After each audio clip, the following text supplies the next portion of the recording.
আজকে সকাল সকাল 7:30টার সময় আমরা বেরোলাম মুভি দেখতে। কেন? দাঁড়াও পুরোটা বলছি। এক্সাম শুরুর আগে থেকে শ্রেয়ান বলে রেখেছিল ওর রেজাল্ট যদি ভালো হয় তাহলে ওকে স্পাইডারম্যান দেখাতে নিয়ে যেতে হবে, আর যেদিন রিলিজ হবে সেই দিনকেই নিয়ে যেতে হবে, নইলে ও স্পয়লার দেখে দেখে পুরো মুভিটাই নাকি ওর বোঝা হয়ে যায়। তো সেই জন্য আজকে আমরা সকালবেলা 7:30টার সময় দেখতে গেছি Spiderman brand new day. Good morning. 8টার সময় আমাদের শো টাইম ছিল, আর ওখানে পৌঁছে দেখি পুরো মল ফাঁকা। আমি লাইফে এরকম ফার্স্ট টাইম এত সকালে মুভি দেখতে এসেছি, তাই অন্যান্য বারের তুলনায় এইবারে যেন একটু বেশিই ভালো লাগছে। যারা অ্যাভেঞ্জার্স পছন্দ করো বা স্পাইডারম্যানকে পছন্দ করো তারা একবার দেখতেই পারো। আমার তো পার্সোনালি মুভিটা বেশ পছন্দ হয়েছে।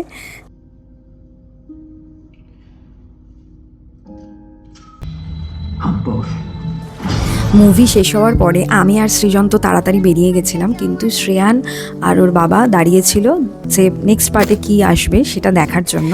ভেতরে ছিলাম বলে বুঝতে পারিনি, কিন্তু যখন বাইরে বেরোলাম দেখি মুষলধারে বৃষ্টি পড়ছে। অনেক দিন বাদে আজকে সকালটা বেশ ভালোই কাটলো। আবার আসবো নতুন কোনো ভিডিও নিয়ে। আজকের জন্য এইখানেই বাই।